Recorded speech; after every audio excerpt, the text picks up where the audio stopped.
भीष्म इतका म्हणजे त्याने एवढं स्वतःचा पर्सनॅलिटी त्याची अशी होती की तो काही चुकीचं करणार नाही. तो नेहमी त्याच्या राज्यासाठीच बघेल. मग हे जे तिघींना असं त्यांच्या मर्जीच्या विरोधात उचलून म्हणजे रथामध्ये घेऊन जाणं होतं ते चुकीचं नव्हतं त्यावेळी. त्या काळामध्ये मुलींना विचारलंच जात नव्हतं आणि एक असायचं की जो राजपुत्र जिंकून मुलींना नेतोय तर ते शौर्य, त्याचा वीरता ही बघितली जायची.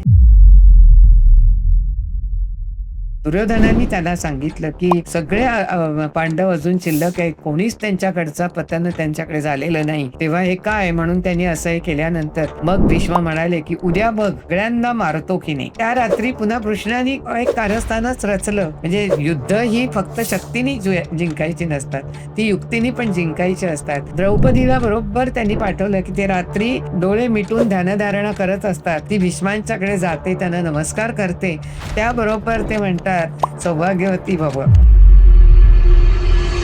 कुरुकुळाचा प्रारंभ जर बघायचा असेल तर मनुस्मृतिकार मनु आपल्याला माहिती आहे सगळ्यांना. हा मनु हा सूर्यवंशाचा होता, परंतु त्याची मुलगी जी इला, हिचा विवाह बुधाशी झाला आणि मग हा बुध हा सोमवंशीय. आता अंबा इच्छा तिची खरी होती विवाह करायचा, पण तिने त्याला शाप दिला होता की मी पुन्हा जन्माला येईन आणि तुम्हाला मारेन. सगळ्यांचं स्वागत आहे महाभारतच्या दुसऱ्या एपिसोडमध्ये. ह्याच्या अगोदरच्या एपिसोडमध्ये आपण हे जाणून घेतलं की महाभारत का बघितलं पाहिजे तरुण पिढीने, त्याच्यामध्ये आपल्याला काय काय शिकता येईल. आणि आता दुसऱ्या भागात आपण हे बघणार आहोत की नक्की महाभारत सुरू कसं झालं आणि त्याच्या वेगवेगळ्या व्यक्तिरेखा आपल्या आयुष्यात कशा उतरतात ते आपण बघणार आहोत. आपल्यासोबत आहेत मेधा सोमन मॅम. नमस्कार मॅम, कशा आहात तुम्ही? छान छान आणि खूप छान वाटतंय. येस, म्हणजे महाभारताबद्दलची चर्चा करताना खूप आनंद होतोय. तरुण पिढीने आणि सर्वांनीच त्याचा अभ्यास करावा आणि याच्यासाठी म्हणून आपण महाभारताचे कौरव कुळाची, कुरुकुळाची सुरुवात कशी झाली इथपासूनच आपण सुरुवात करूया. म्हणजे मी तेच तुम्हाला आता विचारणार होते की महाभारत सुरू कसं झालं, तो काय स्टार्टिंग पॉइंट होता? कुरुकुळाचा प्रारंभ जर बघायचा असेल ना महाभारतातल्या कुरुकुळाचा, तर मनुस्मृतिकार मनु आपल्याला माहिती आहे सगळ्यांना. हा मनु हा सूर्यवंशाचा होता, परंतु त्याची मुलगी जी इला, हिचा विवाह बुधाशी झाला आणि मग हा बुध हा सोमवंशीय. त्यामुळे मनूमध्ये म्हणजे मनूकडनं एक तर सूर्यवंश तोही वाढीला लागला आणि मुलीकडून सोमवंश वाढीला लागला. आता ह्या सोमवंशामध्ये पुरु राजा होऊन गेला आणि या पुरु राजानंतर 5व्या पिढीमध्ये दुष्यंत राजा, शकुंतला दुष्यंत कथा माहिती आहे सगळ्यांना, तो दुष्यंत राजा होऊन गेला आणि या दुष्यंताचा मुलगा म्हणजे भरत. आणि हा भरत हा खरा म्हणजे सम्राट भरत, असा चक्रवर्ती सम्राट असा तो होता. आणि या भरताच्या नंतर जवळजवळ 12वी पिढी म्हणजे प्रतीप नावाचा राजा आणि या प्रतीपाचा मुलगा म्हणजे शंतनू राजा. त्यामुळे आपल्याला बघायचंय ते शंतनू पासूनचा इतिहास हा आपण आता महाभारताचा अभ्यास करताना. शंतनू याचा खरं म्हणजे त्याची गंगा ही पत्नी होती. त्याला सुद्धा 7 पहिली मुलं झाली, ही सगळी त्याची मृत झाली. 8वा मुलगा हा तो त्याचा म्हणजे प्रभव आणि तोच देवव्रत. पण त्याला असं वाटायला लागलं त्यानंतर गंगा त्याच्यापासून दूर झाली आणि म्हणून आता वंशवृद्धीसाठी आपण दुसरा विवाह करावा असं त्याला वाटलं आणि म्हणून तो दुसरा विवाह करण्याच्या म्हणजे मनाशी विचार करत होता. आणि याच वेळेला त्याला ही सत्यवती त्याला दिसली. तर सत्यवती ही खरं म्हणजे दाशराजाची मुलगी, खरी ती एक धीवर घरी वाढलेली आहे. पण दाशराजांनी ज्या वेळेला हिचा विवाह करायचं ठरलं की आता विवाहाचं वय झालंय आणि शंतनूनी तिच्याकडे विचारणा केली, तिला बघितल्यानंतर आवडली त्याला म्हणून. तर दाशराजांनी सांगितलं की तू राजा आहेस, कुरुकुळाचा राजा आहेस, तर सत्यवतीचा मुलगाच, देवव्रत त्यावेळेला तरुण होता आणि त्यामुळे त्यांनी पहिली अट घातली की सत्यवतीचाच मुलगा त्यालाच जर तुम्ही राज्याभिषेक करणार असाल आणि तोच राजा जर होणार असेल तरच आमची मुलगी तुमच्याशी विवाह करील, नाही तर नाही. आता हे शक्य होणार नव्हतं, कारण शंतनूचा अतिशय लाडका देवव्रत होता. देवव्रत अतिशय तेजस्वी, बुद्धिमान, तितका शूरवीर, आणि तो राजा होणं अगदी आवश्यकच होतं. पण काय योग असतात. शंतनूला सत्यवतीबद्दलचं सुद्धा प्रेम निर्माण झालेलं होतं, पण देवव्रतसाठी तो ते विसरत होता, पण विसरला नाही, आणि त्यामुळे अन्न पाणी सोडलं, सतत अस्वस्थ, आणि मग अशी अस्वस्थता आणि असं सगळं जेवण खाण नाही, आणि अशी त्याची अवस्था बघितल्यानंतर देवव्रत थोडा, त्याला वडिलांच्या विषयीचं खूप प्रेम होतं, आदर होता, आणि त्यामुळे त्यांनी नोकरांच्या तर्फे, अमात्यांच्या तर्फे अशी चौकशी केली की आपले वडील असे का वागतायत. तेव्हा त्या सगळ्यांच्याकडनं कळलं की सत्यवती आणि दाशराजांनी अशी एक अट घातलेली आहे की जर का सत्यवतीचा मुलगा राजा होणार असेल तरच ती त्यांच्याशी विवाह करणार आहे, नाही तर नाही. आता देवव्रत इतका समजूतदार, खरा तरुण, तो तसा तरुण लहान होता वयाने, पण तरी सुद्धा त्याच्या मनात आलं की समजा हा अडसर म्हणजे माझ्यामुळेच अडसर येतोय, मीच अडचणीचा होतोय, तर मीच आता माझ्या वडिलांना सांभाळायला पाहिजे. आणि म्हणून तो वडिलांना सांगितलं सुद्धा नाही, वडिलांच्या नकळत दाशराजाकडे गेला. दाशराज आणि सत्यवती या दोघांजवळ बोलला आणि सांगितलं की मला राज्याचा लोभ नाही आणि मी आजन्म ब्रह्मचर्य पाळेन, त्यामुळे तुम्ही आता निर्धास्तपणे त्यांचं लग्न करायला हरकत नाही. आणि त्यामुळे हे कळल्यावर दाशराजांनी लगेच शंतनूशी बोलणी केली, आणि मग शंतनू आणि सत्यवती यांचा विवाह झाला. हा विवाह झाला, परंतु दैवव्रतनी मात्र ही अट ही शेवटपर्यंत त्यांनी पाळलेली आहे. त्यांनी अजन्म ब्रह्मचर्य पाळलं, आणि दुसरी गोष्ट म्हणजे राज्याचा लोभ तो स्वतः राजा बनला कधीच नाही बघावला, आणि म्हणून सगळ्या इतर लोकांनी त्याला घोर प्रतिज्ञा केली, म्हणून त्याला भीष्म हे नाव दिलं. आणि मग देवव्रत हे नाव मागेच पडलं, आणि संबंध महाभारत हा भीष्म या नावानेच महाभारतात हा देवव्रत प्रसिद्ध आहे. आजपर्यंत अनेकांना देवव्रत हे त्यांचं नाव माहिती पण नसतं. भीष्माचार्य असंच सगळे म्हणतात. तेव्हा अशा तऱ्हेने शंतनू आणि सत्यवती यांचा विवाह झाला.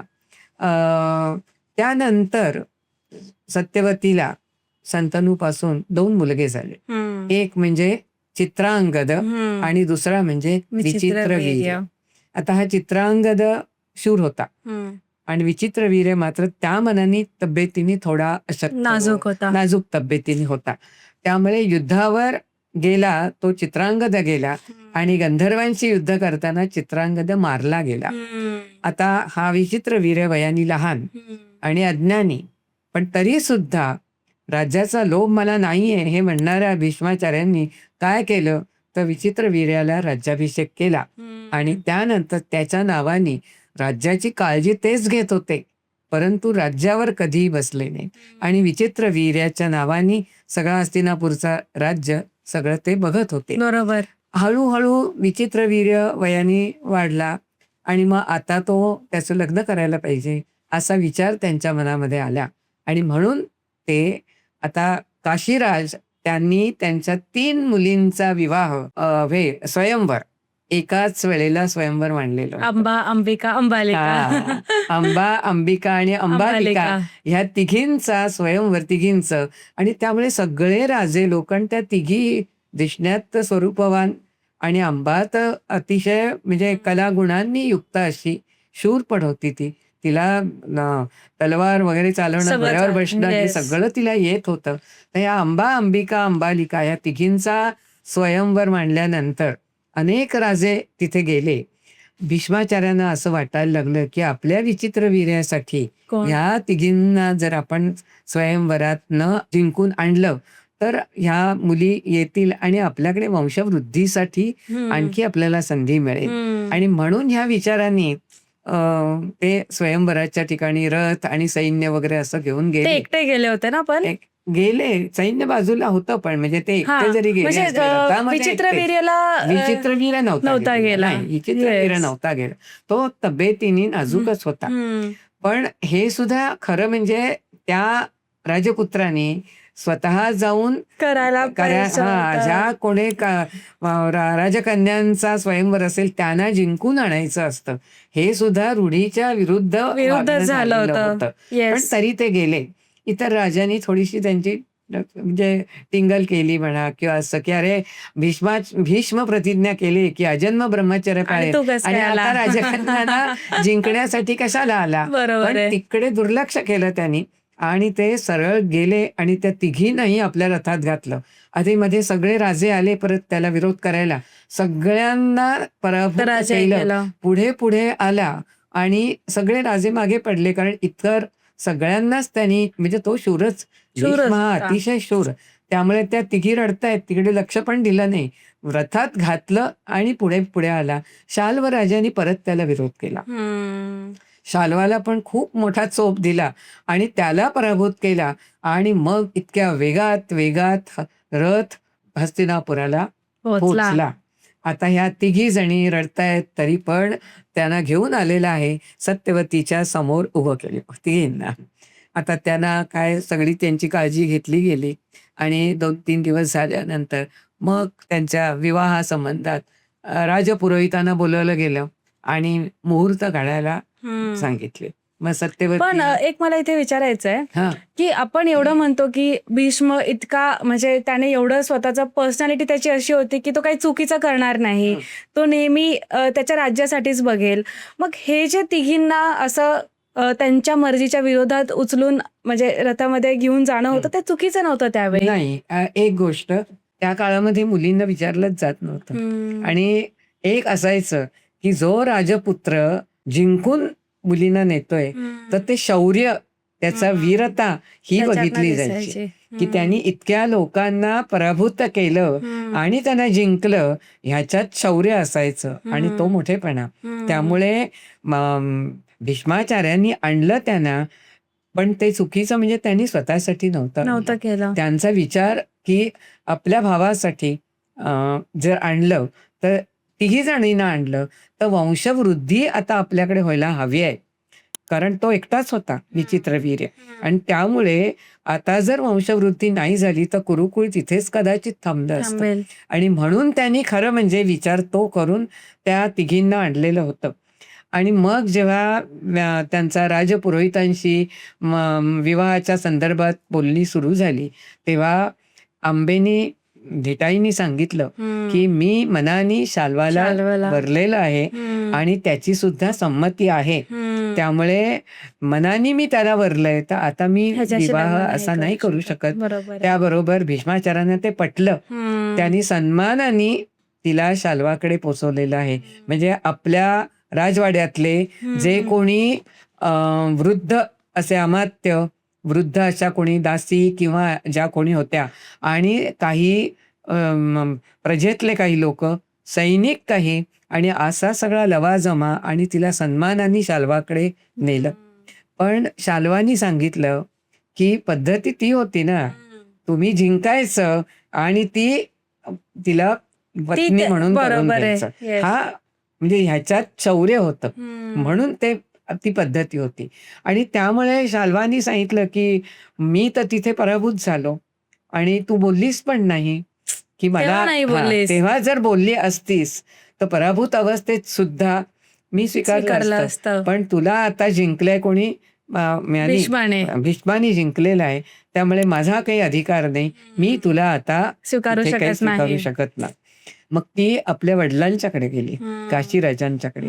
काशीराजांनी सांगितलं मी स्वयंवर मांडला आणि त्यावेळेला तुम्हाला तिघींना त्यांनी जर का जिंकलेलं आहे तर आता मी तुम्हाला मागे बोलवू शकत नाही आणि मी तुम्हाला, कारण त्यांचा अधिकार आहे आणि त्यामुळे सगळा अधिकार भीष्मांचा आहे, त्यामुळे मी तुला आश्रय देऊ शकत नाही. म्हणजे वडिलांनी नाकारलं जो नियोजित पती म्हणून तिने वरलेला होता त्याने नाकारलं. बिचारी रडत रडत पुन्हा परत भीष्माकडे पुन्हा गेली. भीष्मांच्याकडे आली.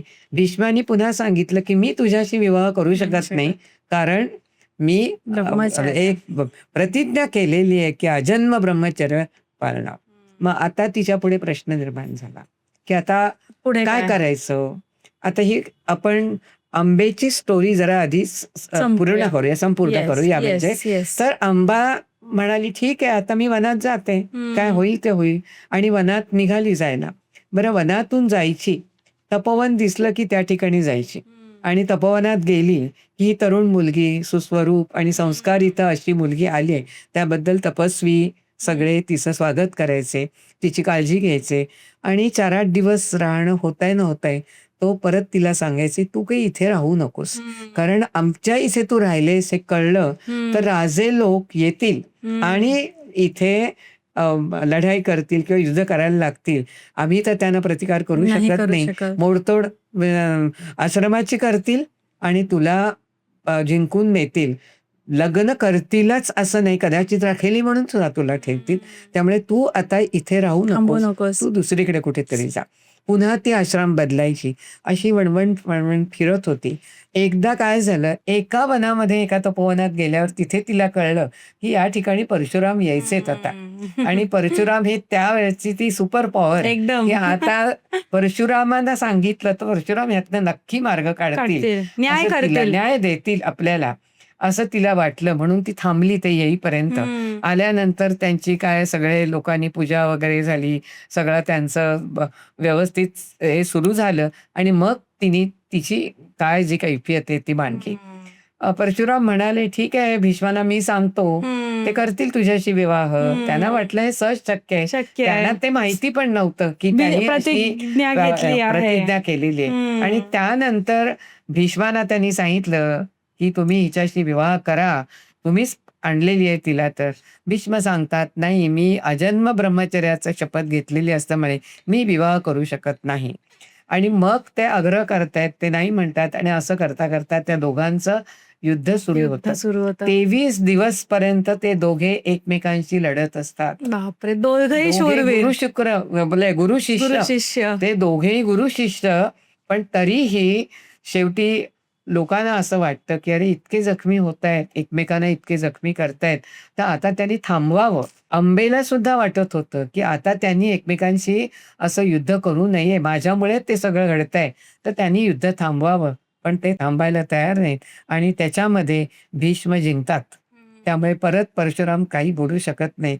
आणि मग तिला परशुराम सांगतात की आता ह्याच्या पुढे मात्र तू जे काही जपजाप्य किंवा जे असेल ते तू अनुष्ठान काही करायचं असेल तर कर. ईश्वर चिंतनात तू आता पुढचे दिवस घाल, पुढच्या जन्मी तुला चांगलं काही तुझं होईल. आणि म्हणून ती काही दिवस तशी राहते, उपास तापास चालू असतात. पण अतिशय शरीराची नुसती काष्ठ राहिलेली असतात. अशी ती तरुण वयामधली शेवटी उपासानी शरीर पण असं सगळं विकल झालेलं. आणि मनाने तर निराश होतीच. शेवटी स्वतःची स्वतः चिता बसते आणि त्या चितेवर आपलं देहार्पण करते. आणि आंबेचा त्याच ठिकाणी म्हणजे आंबेचा देह नाहीसा होतो. आता आंबा इच्छा तिची खरी होती भीष्मांशी विवाह करायचा, पण तिने त्यांना शाप दिला होता की मी पुन्हा जन्माला येईन आणि तुम्हाला मारेन. आणि हा शाप तिला मृत्यूपर्यंत तिला ते मनात सतत होतं की आपण यांचा सूड घ्यायचा. आणि त्यानंतर ती मरण पावली, हे सगळं ठीक आहे. पण जर का म्हणजे मला नेहमीच असं वाटतं की ती जर त्या वेळेला रथात रडत राहिली, त्याच्याऐवजी जर तिने सांगितलं असतं त्याच वेळेला, तेव्हा शाल्वाशी ते खरं लढत होते, त्याला मारीत होते, तेव्हा तिने सांगितलं असतं की याला मी वनानी वरलेला आहे, त्याची पण संमती आहे, तर मला याच्याशी लग्न करायचं आहे. तर भीष्मानी तिला कदाचित त्यावेळेला मान्यता दिली असते आणि त्यांनीच भीष्माच्या शाल्वाच्या ताब्यात दिली पण असती. म्हणजे आपल्यावर झालेला एखादा अन्याय असेल तर त्याच क्षणी जर त्याला आपण जर आवाज उठवला किंवा त्याच्यावर बोललो तर आपल्यावरचा अन्याय कदाचित तो होणार नाही. म्हणजे महाभारत कशासाठी वाचायचं, कशासाठी अभ्यासायचं. अंबा बोलली, नेमुकं राहिली आणि ती नंतर बोलली. नंतर बोलून उपयोग उपयोग झाला नाही. नाही. जेव्हा बोलायचं होतं ज्या तेव्हा वेळेला बोलले ज्या नाही. क्षणी बोलायला पाहिजे त्या क्षणी नम्रपणाने जर बोलली असती, हे सुद्धा उद्धटपणाने बोलली असती तर ते तर मानलं नसतं. असतं असं नाही. पण जर का त्यांनी जर इतकं सन्मानाने तिला परत पाठवलं त्याच्याकडे, तर निश्चितपणे भीष्मानी, कारण ते तसे विवेकी होते, विचारी होते हो. आणि त्यामुळे त्यांनी तिचं शब्द मानून तिला कदाचित शाल्वाच्या ताब्यात दिलं असतं. पण ही ठीक आहे, आता तिचा देह अर्पण केला आणि चितेमध्ये जळून गेली. पण नंतर ती जी जन्माला आली ती द्रुपद राजाच्या पोटी आणि ती शिखंडी या नावाने जन्माला आली. Yes. आणि ती खरं म्हणजे ती स्त्री म्हणून जन्माला आली, पण त्यानंतर मात्र पुरुषवेश धारण केला आणि सगळं जे काही तिला ज्या वेळेला करायचं होतं त्याप्रमाणे तिने करून शिखंडी म्हणून भारतीय युद्धात, कौरव पांडव युद्धात ती भीष्माचार्यांच्या बरोबर समोर उभी होती आणि अर्जुनाने आणि कृष्णाने त्या संधीचा बरोबर फायदा घेतला. आणि त्यामुळे ज्या वेळेला युद्धाचे बाण मारले जात होते त्यावेळेला एकही बाण भीष्माचार्यांनी अर्जुनावर मारलेला नाही. म्हणजे पहिले जे 10 दिवस युद्ध झालं ते लुटूपुटूचं युद्ध आहे की टाइमपास काय वाला असं युद्ध होतं. वाटावं असं ते झालेलं होतं. कारण दरवेळेला अर्जुन तिला पुढे करायचा, म्हणजे शिखंडीला पुढे करायचा आणि युद्ध चाललेलं होतं. पण नंतर जेव्हा युद्धाला उभे राहिले आणि दुर्योधनांनी त्यांना सांगितलं की एकही आपले लोक मात्र मारले जात आहेत आणि सगळे पांडव अजून शिल्लक आहेत, कोणीच त्यांच्याकडचा पतन त्यांच्याकडे झालेलं नाही, तेव्हा हे काय म्हणून त्यांनी असं हे केल्यानंतर मग भीष्म म्हणाले की उद्या बघ, मी उद्या कसं मी करतो. सगळ्यांना मारतो की नाही. तर त्या रात्री पुन्हा कृष्णाने एक कारस्थानच रचलं आणि म्हणजे त्याचे सगळं लक्ष असायचंच. म्हणजे युद्ध ही फक्त शक्तीने जिंकायची नसतात, ती युक्तीने पण जिंकायची असतात. द्रौपदीला बरोबर त्यांनी पाठवलं की ते रात्री डोळे मिटून ध्यानधारणा करत असतात, तेव्हा तू जा आणि त्यांच्या तिथे जाऊन नमस्कार कर आणि तू आल्याची त्यांना कळेल तेवढं. आणि ते कोणीतरी स्त्री आपल्याला नमस्कार करते आणि डोक्यावर थोडासा घुंगट घेतलास की तू कोण आहे असं कळणार नाही आणि त्यामुळे ती जाते. खरं म्हणजे इतकं कौरवांनी तिचं वस्त्रहरण केलेलं असताना सुद्धा कौरवांच्या शिबिरात रात्रीच्या वेळेला मध्यरात्री ती असते, पण कृष्ण तिच्या बरोबर असतो. कृष्ण बाहेर थांबतो आणि त्यानंतर ती भीष्मांच्याकडे जाते, त्यांना नमस्कार करते. त्याबरोबर ते म्हणतात सौभाग्यवती भव. आता सौभाग्यवती भव आशीर्वाद मिळाल्यामुळे झालं, आता उद्याच्या सगळे पांडव जिवंत. सगळे पांडव जिवंत राहणार. आनंदी आनंद. कृष्णाला तर खूप आनंद झाला. त्यांच्या लक्षात आलं ते, त्यांनी नंतर डोळे उघडून बघितलं, अरे याज्ञसेनी तू कशी आत्ता, कृष्ण आहे का तुझ्या बरोबर सोबतीला. म्हणजे त्यांना ती कल्पना आली कृष्ण सुद्धा कशी युक्ती करतोय. पण झालं ते आणि त्यांच्या मनामध्ये सुद्धा खरं म्हणजे ते पण नातूच होते त्यांचे, त्यामुळे त्याला मारायचं नव्हतं खरं म्हणजे. पण ते शेवटी अन्न कोणाचं खाल्लं होतं, दुर्योधनाचं, म्हणून ते लढायला तयार झाले होते. दुसऱ्या दिवशी लढताना सुद्धा अर्जुन त्यांना मारीत होता बाण, पण ते मारीत नव्हते कारण शिखंडी पुढे होता. तेव्हा ही अंबेची अशा रीतीने मग त्यानंतर ते जवळजवळ 56 किंवा 58 दिवस शरपंजरी पडलेले होते, इतके बाण त्यांच्या अंगात गेलेले होते. असं ते त्यांचं म्हणजे जे शिखंडीनी अंबानी म्हणजे अंबेनी खरा केलेला, पण तो तिचा जो तिने जो शाप दिला होता तो अशा रीतीने तिने नंतर युद्धाच्या वेळेला खराही केलेला होता. महाभारतात ही शिखंडीची म्हणजे अंबेची कथा आपण इथपर्यंत सगळी पूर्णपणे म्हणजे आता ही बघितली खरं म्हणजे.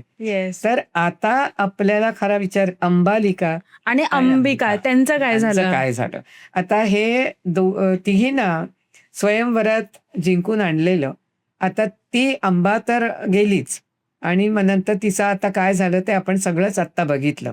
आता हा जो कथा भाग आहे हा आता आपल्याला जर बघायचा आहे तर अंबिका आणि अंबालिका यांचा विवाह विचित्र वीर्याशी झाला जातो. म्हणजे 2 सख्या बहिणी 2 सौती बनतात आणि दोघी जणी पण आनंदाने राहत होत्या. वयाने लहान होत्या त्या खरं म्हणजे, अंबेपेक्षा आणखी लहान.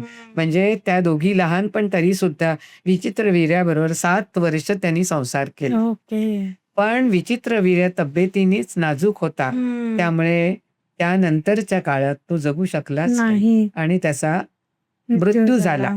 आता सत्यवती महाराणी, माता म्हणा, राजमाता, राजमाता ती विधवा.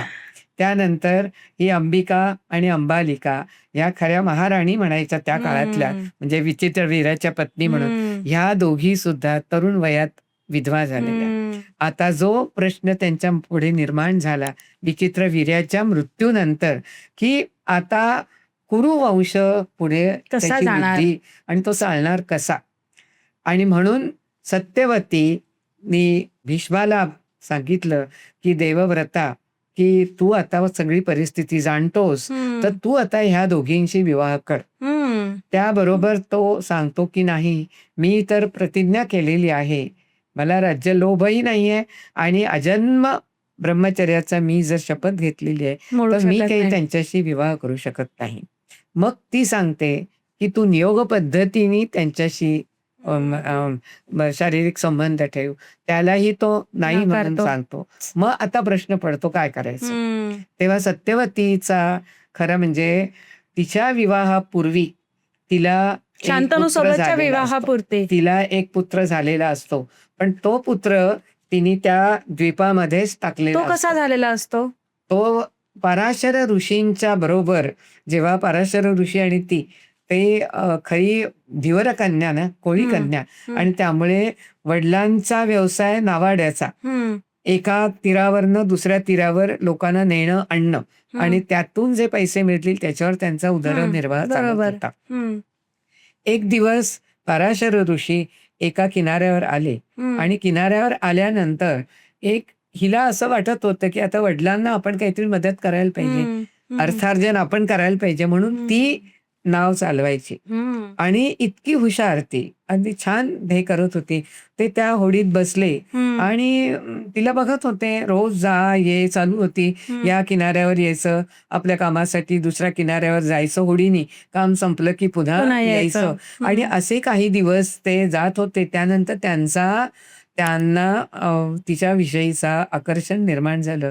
त्या आकर्षणाचा परिणाम असा की शेवटी त्यांना जे तिच्याविषयीचं प्रेम वाढतं म्हणताना आकर्षण, आणि त्याच्यातून त्यांना तिला शरीराचं आकर्षण निर्माण होऊन शरीर समागम म्हणतात तसा तो झालेला होता. आणि आता कौमार्यावस्थेत हे सगळं आहे म्हटल्यानंतर पराशर ऋषी गेलेले होते निघून त्यांची कामं झाल्यावर. हिनी काही दिवस ती द्वीपामध्येच एका राहिली आणि मुलाला जन्म दिल्यानंतर त्या द्वीपामध्येच मुलाला ठेवला आणि ती परत आपल्या वडिलांच्याकडे घरी गेली, की काही झालंच नाही असं समजत.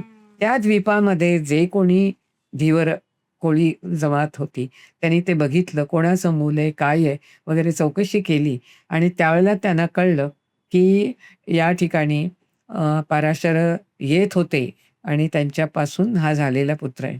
पराशरांचा फार मोठा एक कौतुकास्पद वाटतं की हे मूल कोणाचं आहे म्हटल्यानंतर त्यांनी हात झटकले नाहीत. खरं वास्तविक ते म्हणू शकले असते, काय पुरावा, पण ते म्हणाले ठीक आहे हा माझा मुलगा आहे. आणि म्हणून तिने नाकारलं ना आईने, मग ठीक आहे मी घेऊन जातो. कौमार्यावस्थेतला तिचा म्हणून तिने तो सोडलेलाच होता. ते घेऊन गेले आणि मग वसिष्ठांनी त्यांना वाढवलेलं आहे, वसिष्ठांच्याच आश्रमात, अरुंधती वसिष्ठांनी. आणि त्यानंतर मोठं झाल्यावर त्यांना वेदविद्या शिकवलेल्या आहेत.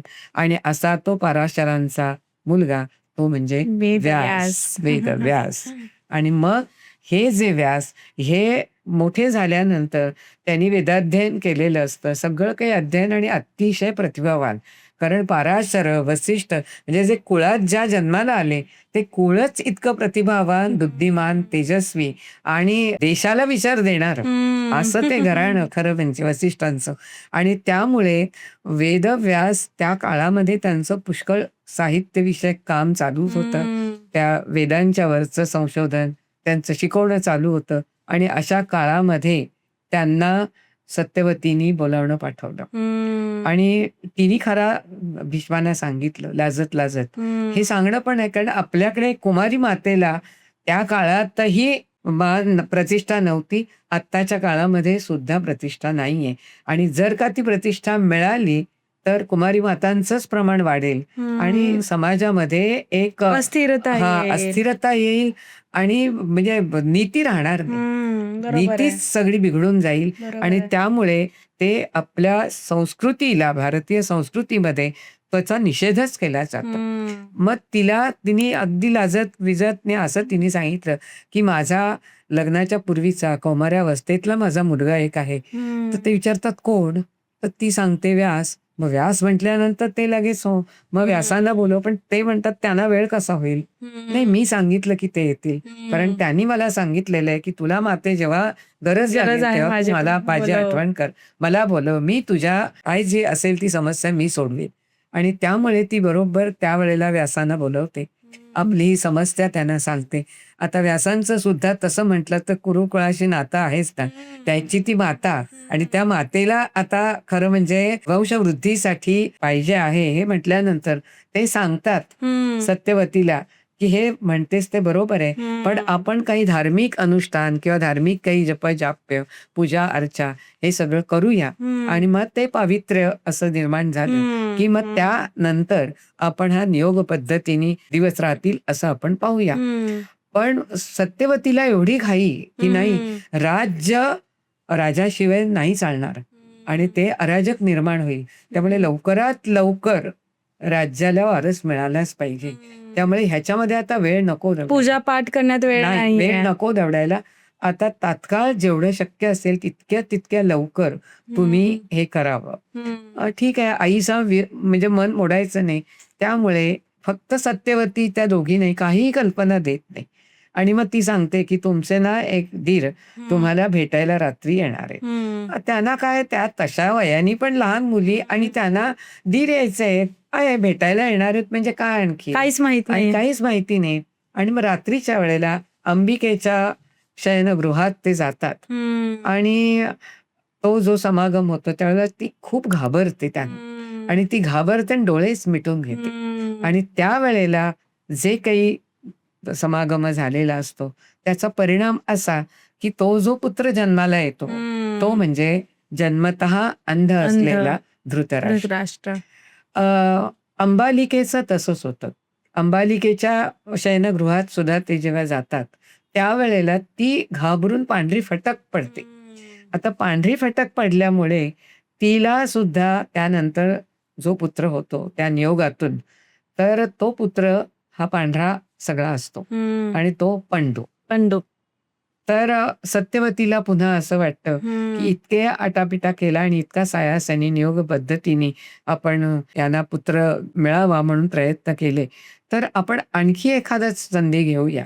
म्हणून ती अंबिकेला सांगते की अजून एकदा तू हे कर. आता ती शहाणी झालेली असते त्यामुळे अंबिका काय करते तर आपली दासी असते तिला अगदी छान सजवते, नटवते, दागदागिने घालते आणि तिला फक्त पदर थोडासा पुढे ओढून कोण आहे उभी हे कळू नये म्हणून घुंगट पुढे घ्यायला सांगते आणि स्वतः त्या शयनगृहात ते येणार त्यावेळेला ती तिकडून निघून जाते आणि व्यास त्या ह्याच्यात शिरतात.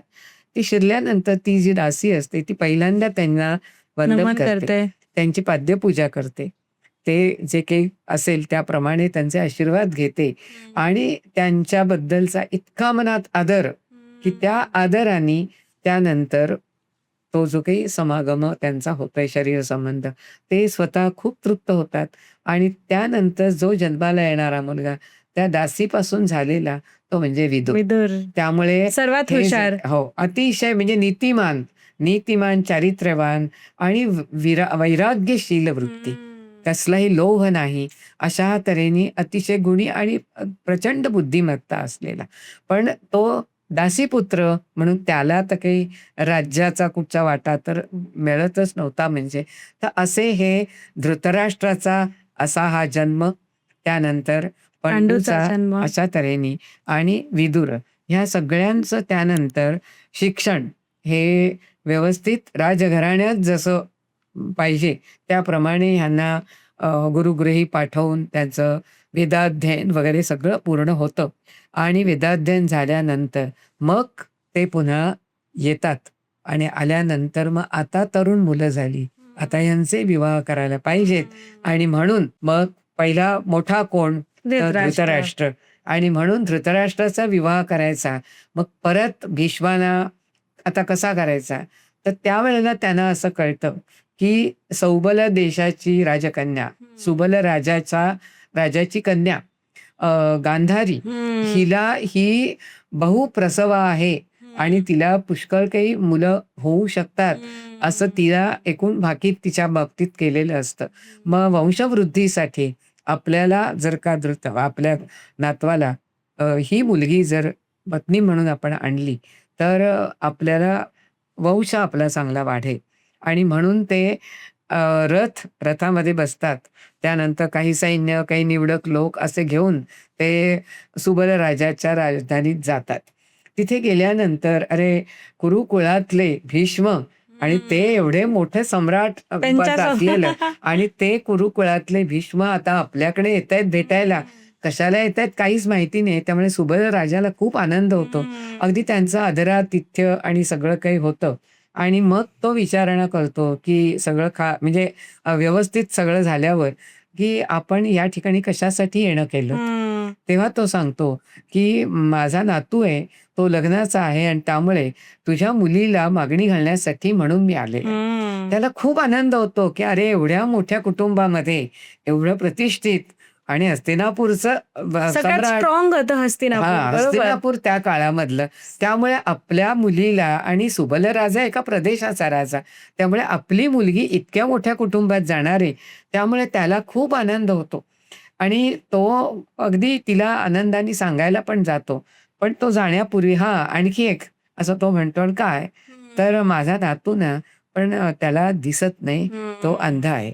आता अंधा आहे म्हटल्यानंतर सुबल राजाला फार की आता मुलगी कशी द्यायची, आणि म्हणून बसला. आणि सुबल राजाला तो अलमटळम करायला लागला की ते कसं जमणार, काय करणार. आणि मग तो मुलीला सांगतो की असं झालेलं आहे, तर आता ते कसं मान्य करायचं.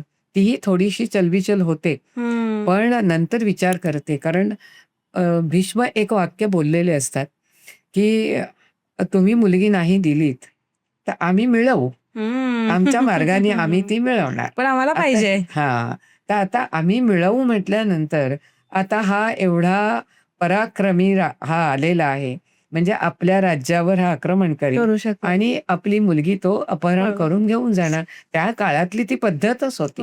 त्याला ती मान्यता, त्या काळातली सामाजिक मान्यता होती.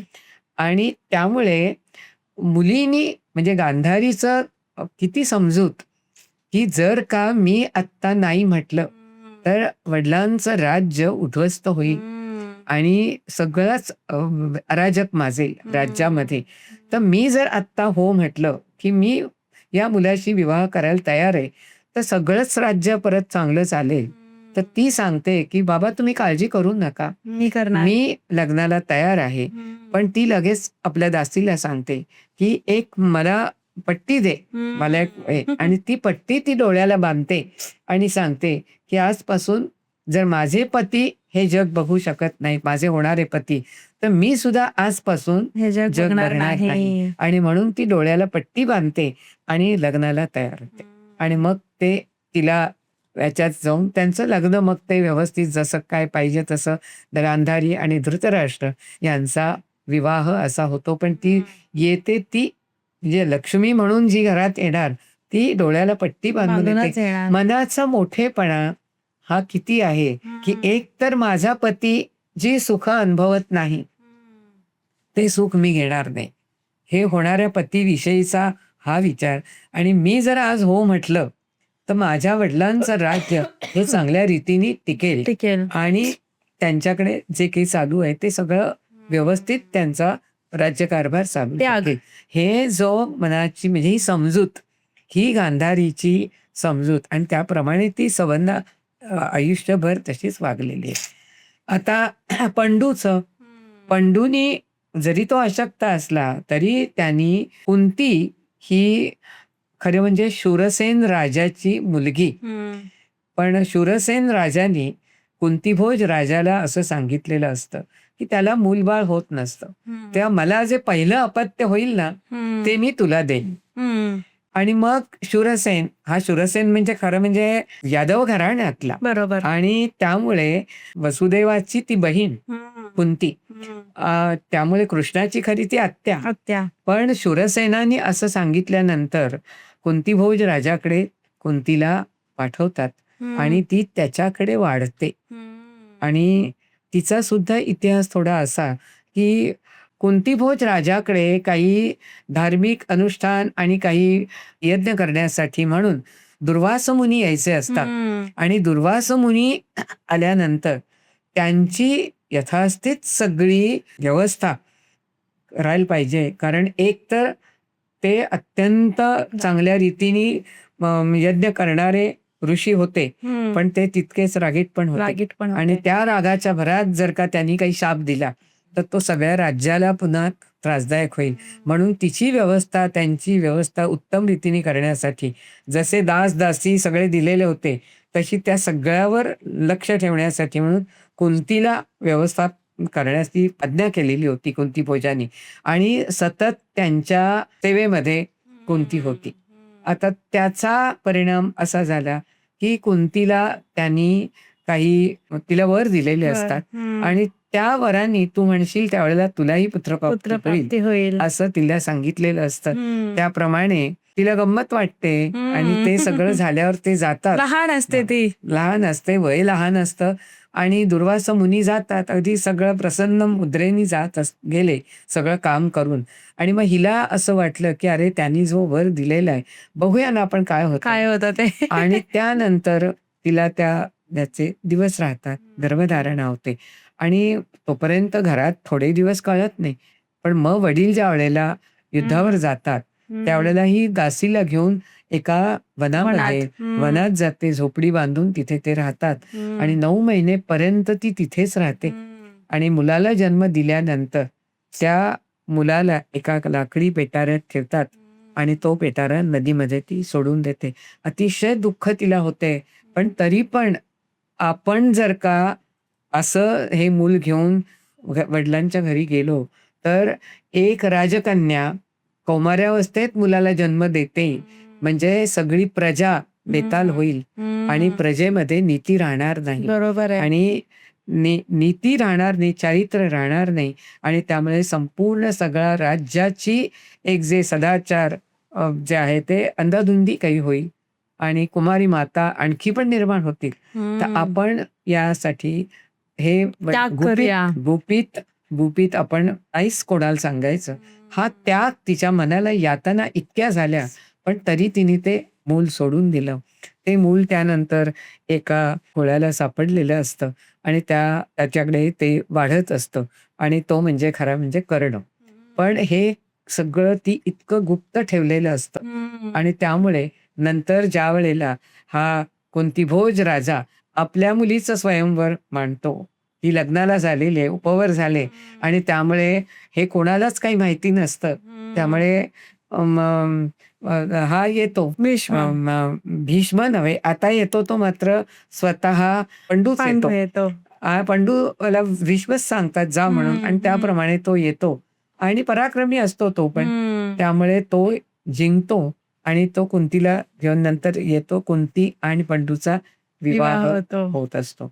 तेव्हा इकडे धृतराष्ट्र आणि गांधारी यांचाही संसार सुरू होतो आणि इकडे पंडू आणि कुंती यांचाही संसार सुरू होतो. आणि कुंती या गांधारी आणि यांना खूप मान देऊन, धृतराष्ट्र आणि गांधारी यांना खूप मान देऊन अतिशय नम्रपणे राजवाड्यात वावरत असते. आणि गांधारी आणि कुंती या जरी जावा असल्या तरी सुद्धा शेवटपर्यंत त्या एकमेकींच्या मैत्रिणीसारख्या एकमेकींना प्रेमानेच त्या सगळ्या वागत होत्या.